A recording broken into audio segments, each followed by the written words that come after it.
जय हिंद मेरे डियर साथी। ये आपके सामने फेरस फ्यूमरेट है, यानी ह्यूमेटेनिस का कंपाउंड नंबर दूसरा। कंपाउंड नंबर पहले में हमने फेरस सल्फेट को देखा है, अब इसमें हम देखने वाले फेरस फ्यूमरेट को पूरा डिटेल में देखने वाले हैं। कैसे चीज़ लिखना है एग्जाम में, सब कुछ आपको डिटेल में इस वीडियो में बताने वाले हैं। ठीक, स्टेप बाय स्टेप देखिएगा। सबसे पहले फेरस फ्यूमरेट का हम रासायनिक सूत्र देख लेते हैं। जैसे मान लेते हैं आपसे एक नंबर में पूछ दे, ठीक है, रासायनिक सूत्र बताइए किसका, फेरस फ्यूमरेट का। तो कैसे लिखेंगे उसको हम यहाँ से अच्छे तरीके से बताते हैं। ठीक है, तो इसका फेरस फ्यूमरेट, फेरस को किससे रिप्रेजेंट करते हैं, या फ्यूमरेट को किससे रिप्रेजेंट करते हैं, C4H2 होता है। और क्या होता है, Fe मतलब ये हो जाएगा, और इसको बैलेंस करने के लिए हम क्या लगा देंगे, O4 लगा देंगे। तो ये आपके सामने फेरस फ्यूमरेट का आपके पास फार्मूला रहा, C4H2 FeO4 होता है। अब कोई पूछेगा मालिकुलर मास बताइए, यानी द्रव्यमान बताइए, तो कितना होगा, इसका टोटल द्रव्यमान कितना होता है, 169.90 ग्राम पर मोल होता है। क्या होता है, ग्राम पर मोल होता है, जो आपके सामने दिया गया है। ठीक, फेरस फ्यूमरेट आपके सामने दे रखा है ये, इसका रासायनिक सूत्र आपके सामने ये हो गया, और इसका मास ये हो गया। ठीक, अब इसको बनाने की विधि हम थोड़ा सा देख लेते हैं। ठीक, क्योंकि एग्जाम में पूछा जाता है, तो आपको कैसे लिखना पड़ेगा इसको याद रखना पड़ेगा। ठीक है, तो बनाने की विधि पे आ जाते हैं। ठीक, अब कैसे एक्चुअल में लैब में बनाया जाता है। सबसे पहले क्या करते हैं, लगभग 70 डिग्री से अधिक तापमान पर जलीय माध्यम में घुलनशील आयरन साल्ट लेते हैं। सबसे पहले आयरन साल्ट लेते हैं और फ्यूमरिक एसिड के साथ इसे अपक्रिया कराते हैं, तो हमारे पास बनने से तैयार हो जाता है फेरस फ्यूमरेट के बारे में।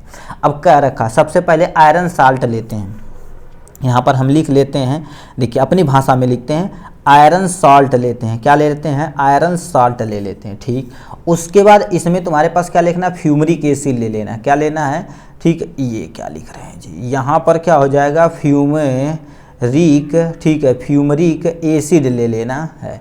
यानी आपके सामने देखिए आयरन साल्ट हो गया, आपके सामने फ्यूमरिक एसिड हो गया। इसको जब घुलनशील करेंगे, मतलब रिएक्शन सिंपल सा कराएंगे, जब अभिक्रिया कराएंगे, तो आपके सामने फेरस, ठीक है, ये सामने आपके पास क्या हो जाएगा, फेरस फ्यूमरेट प्राप्त होगा। क्या होगा, फेरस फ्यूमरेट प्राप्त होगा, जो आपके सामने ये दे रखा था। रासायनिक अपक्रिया हमने प्यारा सा लिख दिया, सिंपल सा। आयरन साल्ट लेना है, उसको फ्यूमरिक एसिड के साथ रिएक्शन करा देना, तो फेरस फ्यूमरेट प्राप्त हो जाएगा। ठीक, जो आपके सामने इतना दे दिया गया है। ठीक, अब चलिए हम नेक्स्ट पे आते हैं, फिजिकल प्रॉपर्टी देख लेते हैं। इसका एक्चुअल में फिजिकल प्रॉपर्टी क्या, कैसे, उसके बारे में थोड़ा सा देख लेते हैं। ठीक, अब इस पे आते हैं, ध्यान से सुनिएगा इसको। मतलब यदि फेरस फ्यूमरेट आपको दे दिया जाए तो किस कलर का देखेगा, तो सबसे पहले कलर लिखते हैं। तो ये देखा जाए तो क्या होता है, रेडिश ब्राउन कलर का होता है। किस कलर का होता है, आपके सामने रेडिश ब्राउन कलर का होता है। ठीक है, किस कलर का होता है, रेडिश ब्राउन कलर का होता है। ठीक है, ये आपके सामने हमने पहला पॉइंट लिख दिया, किस कलर का होता है, रेडिश ब्राउन कलर का होता है। अब कोई पूछेगा सर ऑर्डर थोड़ा सा बता दीजिए, ये एक्चुअल में इसका ऑर्डर लेस होता है। क्या होता है भैया, ऑर्डर लेस होता है, मतलब इसकी कोई गंध नहीं होती है। स्वाद की बात की जाए तो मतलब जैसे आपकी मान लेते हैं फेरस फ्यूमरेट दे दिए स्वाद में, तो इसको मेटेलिक टेस्ट होता है। किसका होता है आपके सामने, ठीक है, ये आपके सामने यहाँ पर लिख देते हैं, मेटेलिक टेस्ट होता है। ठीक है, ये आपके सामने मेटेलिक टेस्ट हो जाएगा। अब सॉल्युबिलिटी की बात की जाए तो यानी किस में घुलेगा, तो ये जल में घुलनशील होता है, जल में घुलनशील होता है। ठीक है, ये जल में घुलनशील, ठीक है, जल में घुलनशील होता है। ठीक है, और अल्प मात्रा में, यदि थोड़ा सा और लिख देते हैं, अल्प मात्रा में, ठीक है, अल्प मात्रा में एल्कोहल में भी घुलनशील होता है। ठीक है, एल्कोहल में भी घुलनशील होता है। ठीक है, अल्प मात्रा में भी घुलनशील होता है। ये हमने फिजिकल प्रॉपर्टी लिख दिया। एक बार दोबारा देखिए क्या बोला है। सबसे पहले कोई पूछेगा फेरस फ्यूमरेट का कलर क्या होता है, तो रेडिश ब्राउन कलर का होता है। अब कोई पूछे गंध के बारे में, तो ये क्या होता है, ऑर्डरलेस होता। किस कलर, यानी ऑर्डरलेस, सॉरी गंध मतलब इसका ऑर्डरलेस होता, कोई गंध नहीं होती। स्वाद में बात की जाए तो ये मेटेलिक टेस्ट का होता है, यदि टेस्ट की बात की जाए तो ये मेटेलिक टेस्ट का होता। सॉल्युबिलिटी की बात की जाए तो जल में घुलनशील, ये जल में आराम से घुल सकता है और अल्प मात्रा में एल्कोहल में भी घुल सकता है, मतलब अल्प मात्रा में भी एल्कोहल में घुल सकता है, मतलब घोलना चाहे, ठीक है, तो अल्प मात्रा में किस में घुल सकता है, एल्कोहल में भी घोला जा सकता है। तो इतना हो जाएगा आपके बारे में फिजिकल प्रॉपर्टी। अब कोई पूछेगा फार्मास्यूटिकल फार्मूलेशन बता दीजिए, मतलब मार्केट में किस किस रूप में ये प्रेजेंट है, तो उसको क्या बोला जाता है, फार्मास्यूटिकल फार्मूलेशन बोला जाता है, ठीक है, उसको क्या बोला जाता है, फार्मास्यूटिकल फार्मूलेशन बोला जाता है, ठीक है। अब क्या क्या देखा जाए तो मार्केट में किस किस रूप में ये प्रेजेंट है। सबसे पहले देखा जाए तो मार्केट में ये टैबलेट के रूप में प्रेजेंट है, किसके रूप में है, टैबलेट्स, ठीक है, ये टैबलेट के रूप में मार्केट में प्रेजेंट है, ठीक। और देखा जाए तो किसके रूप में है, कैप्सूल के रूप में आपके सामने प्रेजेंट है, किसके रूप में है, कैप्सूल के रूप में, टैबलेट हो गया, कैप्सूल हो गया। उसके साथ साथ किसके रूप में है, सिरप के रूप में प्रेजेंट है।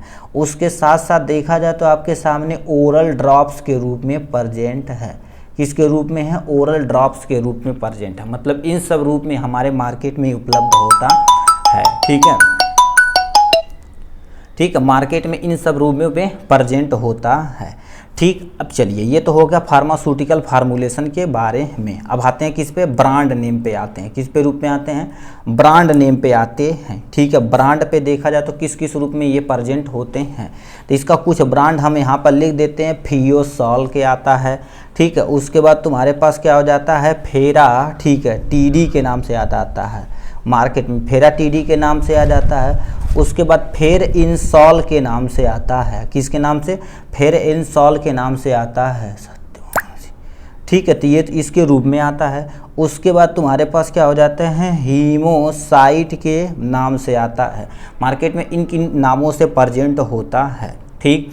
अब स्टोरेज कंडीशन की बात की जाए तो हूबहू सेम टू सेम बोले थे, जैसे आप यहाँ से स्टोरेज कंडीशन लिखे थे ना, हूबहू सेम टू सेम ये छाप देना। क्या, सबसे पहले स्टोरेज कंडीशन में क्या लिखा है, इससे अच्छे से बंद कंटेनर एयर टाइट होना चाहिए, मतलब ऐसे बर्तन में रहना चाहिए जो कंटेनर के अच्छे तरीके से बंद हो, और क्या होना चाहिए, एयर टाइट होना चाहिए। इसे रूम टेम्परेचर पर रखें, रूम टेम्परेचर मतलब कम से कम 25 से लेकर 30 डिग्री सेल्सियस के बीच में आपको रखना ही रखना पड़ेगा। सूर्य के प्रकाश तथा मॉइस्चर से दूर रखें, मतलब सूर्य के प्रकाश तथा मॉइस्चर से इसे आपको क्या करना पड़ेगा, दूर रखना पड़ेगा, ठीक है। इन सब चीज़ के बारे में हो जाएगा यहाँ से।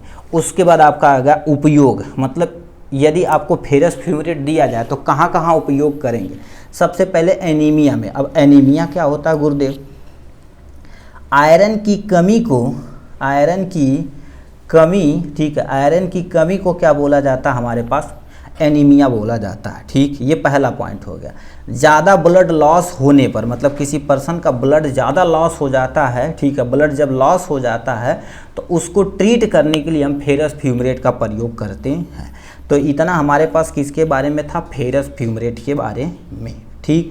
तो इसमें क्या क्या देखें, सबसे पहले हमने केमिकल फार्मूला देखा है, प्रिपरेशन देखा, फिजिकल प्रॉपर्टी देखी, अब फार्मास्यूटिकल फार्मूलेशन देखा, उसके बाद यहाँ से हमने ब्रांड नेम देखा, स्टोरेज कंडीशन, यूजेज के बारे में हमने पूरा डिटेल में देख लिया है, ठीक। चलिए आज के लिए बस इतना ही, फिर मिलेंगे नेक्स्ट वीडियो में नेक्स्ट टॉपिक के साथ, तब तक के लिए bye bye and take care.